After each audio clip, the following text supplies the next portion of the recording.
Bismillahirrahmanirrahim. Alhamdulillahi Rabbil Alamin, wa salatu wa salamu ala Sayyidina wa Nabiyina Muhammad, wa ala ahlihi tayyibin tahirin, wa sahbihi al-muntajabin, wa ala jami' al-anbiya illahi wal mursalin.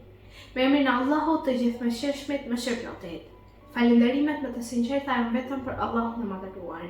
Paqja dhe mëshira e Allahut qofshin mbi profetin Muhammad, mbi familjen e tij të pastër, mbi shokët e tij të zgjedhur dhe mbi të gjithë të dërguarit dhe profetët e Allahut xhaleshanuhu. Të nderuar dëgjues dhe shikues, ju përshëndes me përshëndetjen e bukur islame. Assalamu alaikum wa rahmatullahi wa barakatuhu. Paqja, mëshira dhe begatita e Allahut qofshin mbi ju.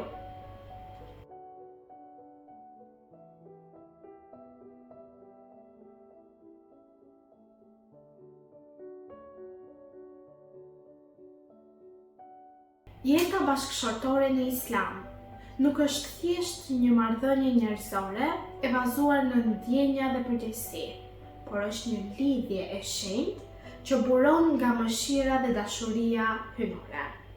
Ajo përbën themelin e shoqërisë, vendin ku lind paqja, edukata dhe dashuria, si dhe hapësirën ku shfaqet më së miri bukuria e besimit në veprim.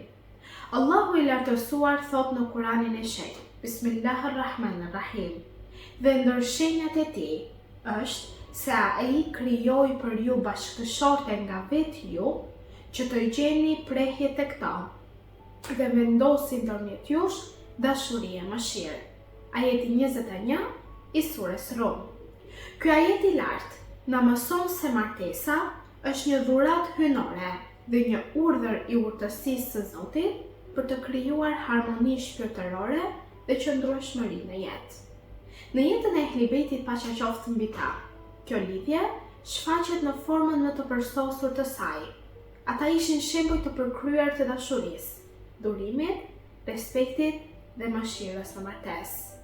Në marrëdhënien e tyre shihej pasqyrimi i dritës profetike, ku çdo fjalë, çdo gest dhe çdo sakrificë mbartnin aromën e dashurisë për Allahun.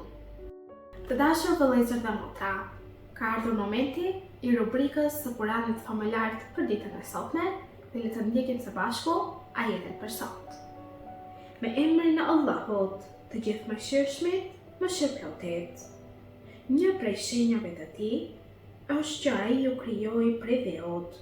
Pastaj, ja, tashmë ju jeni njerëz të shpërndar në të gjitha anët. Dhe një prej shenjave të tij është që prej jush krijoi për ju bashkëshortet tuaja, që të qetësoheni pranë tyre, duke vënë ndërmjet jush dashuri dhe mëshirë. Me të vërtetë, në këtë ka shenja për njerëzit që mendojnë. Ndërmjet shenjave të tij janë krijimi i qiejve i tokës dhe shumëllojshmëria e gjuhëve dhe e ngjyrave, racave tuaja. Padyshim, në këtë ka shenja për ata që dinë. Të tjera shenja të tij janë gjumi juaj natën e ditën dhe kërkesa e juaj nga dhuntit e tij. Vërtet, në këtë ka shenja për njerëzit që dëgjojnë.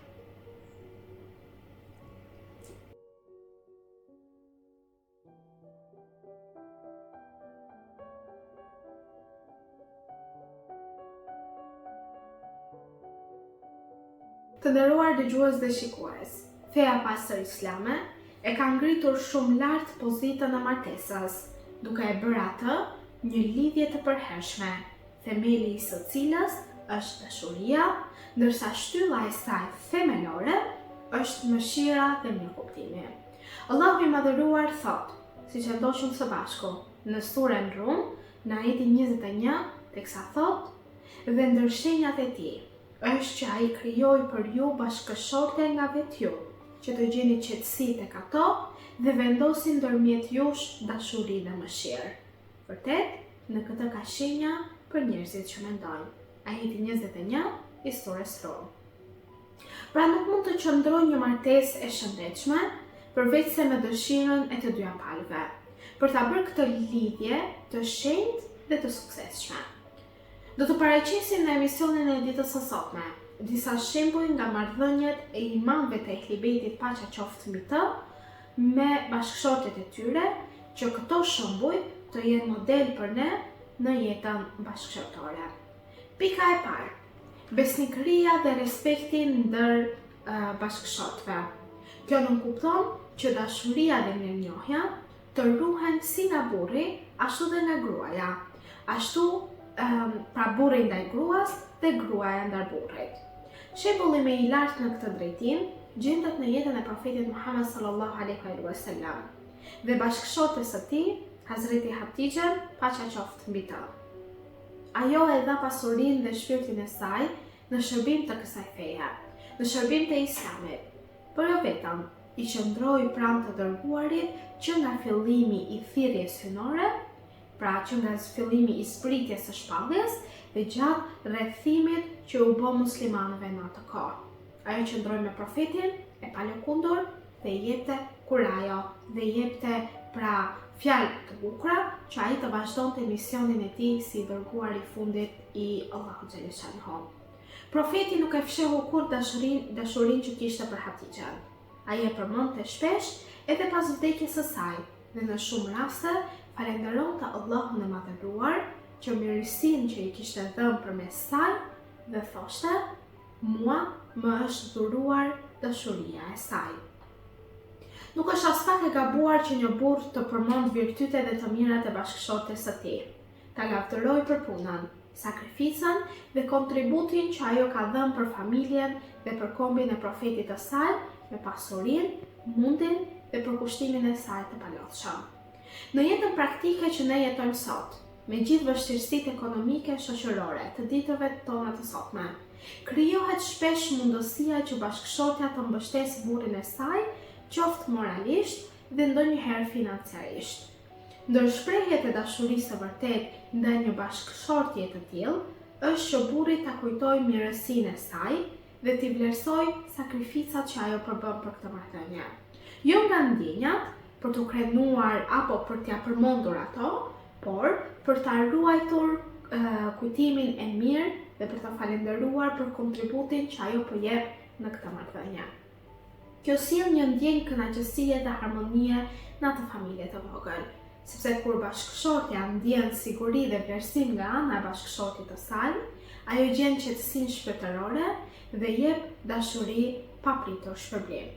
Kjo ishte edhe pika e parë ndër shembujt e Ehli Bejtit, pra dhe profetit Muhammed me bashkëshortit e tyre, që ishte besnikëria, respekti dhe fjala e mirë. Pika e dytë, ndihmesa në çështjet e jetës së përditshme. Kemi shembullin më të mirë në lidhje me Imam Aliun, paqja qoftë mbi të, dhe zonjën Fatimatu Zahra alayhis salam. Librat e biografisë tregojnë se imami e ndihmonte Fatimen në punët e shtëpisë. Është transmetuar prej tij, lidhur me shpërblimin e kësaj vepre, se ka thënë: "Na vizitoi i dërguari i Allahut, paqja dhe bekimet e Allahut qofshin mbi të dhe mbi familjen e tij, dhe Fatimeja, paqja qoftë mbi të, ishte ulur pranë tenxheles, ndërsa unë po pastroja thjersa. Dhe profeti i thëre: O Ebu Hasan, urdhëro o i dërguari i Allahut, thot Imam Aliu, paqja qoftë mbi të." Dhe profeti i thot: "Dëgjo, sepse unë nuk them veç se atë që më ka urdhëruar Zoti. Nuk ka burr që e ndihmon gruan e tij në punën e shtëpisë, veç se Allahu i shkruan për çdo qime në trupin e tij shpërblimin e një viti adhurimi, agjërimi gjatë ditës dhe namaz natë, dhe Allahu i jep atij shpërblim të njëjtë me atë që i ka dhënë njerëzve të durueshëm, siç ishin Daudi, Jakubi dhe Isai, paqja qoftë mbi ta të gjithë. O Ali, kushdo që u shërben familjarëve të vet në shtëpi dhe nuk e sheh për turp këtë gjë, Allahu ja shkruan emrin e tij në regjistrin e dëshmorëve dhe për çdo ditë e natë i jep shpërblimin e 1000 dëshmorëve. Për çdo hap i jep shpërblimin e një haxhi dhe një umre, dhe për çdo damar në trupin e tij, Allahu i dhuron një qytet në xhenet. Pra të nderuar dëgjues dhe shikues, sa i bukur është ky hadith i ardhur nga Imam Aliu, paqja qoftë mbi të, ku na tregon se si profeti Muhammed sallallahu alaihi wasallam i atëson njerëzve mirësinë e ndihmesës mes bashkëshortëve. Profeti thot që Allahu do ta shpërblej atë person me shumë të mira, me shpërblimin e një viti adhurimi, ku përfshihet agjërimi, namazi natës, haxhi, umria dhe shumë gjëra të tjera. Prandaj, Islami e thekson se vlera e jetës bashkëshortore është e rëndësishme në bazat e fesë.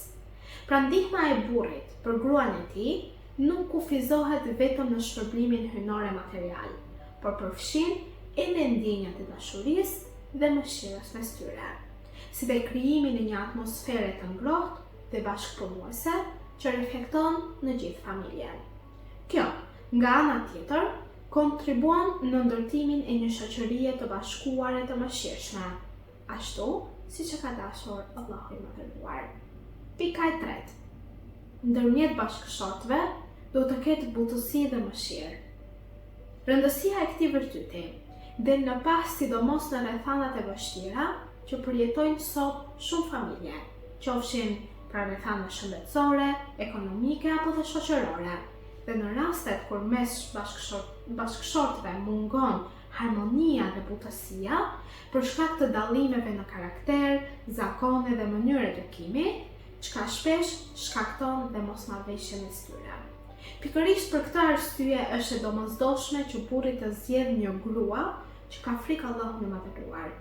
Pra, sepse dhe gruaja të zgjedhë një burr që ka frikë Allahut në raport me ta, në mënyrë që të dy të ruajnë njëri tjetrin dhe të mos i bëjnë keq njëri tjetrit, edhe nëse ndonjëri prej tyre e ndjen përkohësisht mospëlqimin ndaj tjetrit. Imam Hasan al-Mushaba, Imam Hasani paqja qoftë mbi të, ka thënë: kur një njeri e pyeti për kë këshillonte ta jepte vajzën për grua, dhe imami i thot: martoje me një burr të devotshëm, sepse nëse e do dhe do ta nderoj. Dhe nëse ai djali nuk do ta doj vajzën tënde, ai nëse është i devotshëm nuk do t'i bëj padrejtësi. Pra, martesa të nderuar dëgjues dhe shikues nuk nënkupton domosdoshmërisht që bashkëshortët do të jenë gjithmonë në harmoni të plotë. Mund të ndodhë mospërputhje, por më e rëndësishmja është që secili të ruajë moralin, fenë dhe respektin e bashkëjetesës që i ka bashkuar. Askush nuk duhet ta turpërojë apo ta përgojojë tjetrin, sepse ndonjëherë rrethanat mund t'i detyrojnë të vazhdojnë të jetojnë bashkë edhe pa harmoni. Këtu imamët e Ehlibetit paqja qoftë mbi ta, na mësojnë të qëndrojmë besnik ndaj zotimit tonë në Allahun për bashkëjetesë të mirë. Teksa thuhet në surën Bekare në ajetin 229 se Bismillahirrahmanirrahim, ose mbajeni bashkëshorten me të mirë, ose lëshojeni me mirësi. Në historinë e Ehlibetit paqja qoftë mbi ta, përmendet se disa prej bashkëshortëve të profetëve dhe imamëve nuk kanë qenë besimtarë të vërteta. Megjithatë, historia nuk përmend asnjë rast që ndonjëri prej tyre të ketë bërë keq bashkëshortes së vet. Gruaja e profetit Lut paqja qoftë mbi ta dhe gruaja e profetit Nuh alayhis salam, të dyja nuk ishin besimtare. Po ashtu gruaja e Imam Hasanit paqja qoftë mbi të, Gjadetu bint al-Ash'ath, e helmoi Imam Hasanin paqja qoftë mbi të me urdhër të Muavijes. Por megjithatë, edhe pse Imam Hasani paqja qoftë mbi të njihej për butësinë, mëshirën dhe bujarinë e tij, përsëri ajo bëri të keqen dhe kjo gjë njihet edhe në librat e jurisprudencës islame. Është transmetuar nga Enesi se një shërbëtori i solli Imam Hasanit një tufë me lule si përshëndetje, dhe ai tha: ti je e lirë për hir të Allahut. Unë e pyeta: pse e bëri këtë? Dhe ai tha: Allahu na ka edukuar duke na thënë Bismillahirrahmanirrahim. Kur t'ua përshëndesin me një përshëndetje, kthejani me një më të mirë se ajo. Ajeti 86 i surës Nisa. Dhe përshëndetja më e mirë, thot Imam Hasani paqja qoftë mbi të për të, ishte që ta liroja. Pika e katërt e temës për ditën e sotme në lidhje me vlerat e jetës bashkëshortore është përgatitja dhe kujdesi për pamjen e jashtme. Përse Islami jep rëndësi kësaj pike? pikërisht në jetën bashkëshortore. Kjo çështje është tepër e rëndësishme, ashtu siç kërkohet nga gruaja që të zbukurohet për burrin e saj, të parfumose dhe të paraqitet para tij me një pamje të hijshme, po ashtu imamët e Ehli Bejtit, paqja qoftë mbi ta, kanë këshilluar që njëkohësisht edhe burri që të fitojë dashurinë e bashkëshortes së tij përmes përkujdesit për pamjen e tij, pastërtinë e trupit dhe shmangen e çdo gjëje që mund ta neverisë atë. Hasan ibn Xhemi transmeton se e pash Imam Rizain, paqja qoftë mbi të, të luante flokët me bojë për zbukurim. Dhe i thashë: "U bëfsha fli për ty. A i ke bërë këtë me të vërtetë?" Dhe Imami i thotë: "Po, sepse kujdesi për pamjen është ndër gjërat që shtojnë ndershmëri te gratë. Vërtet, gratë kanë humbur ndershmërinë e tyre për shkak se burrat e tyre kanë hequr dorë nga kujdesi për pamjet e tyre."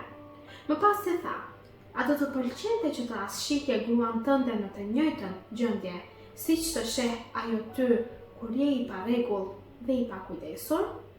I thash: "Jo, sigurisht o Imam." Dhe Imami i thotë: "Pra, kjo është arsyeja, dhe ta dish se ndër moralet e profetëve është pastrimi dhe parfumosja." Nuk është logjike që njeriu të kërkojë nga tjetri diçka që vetë nuk e zbaton. Kujdesi për pamjen është nga shkaqet më të rëndësishme që nxisin dashurinë dhe afërsinë ndërmjet bashkëshortëve.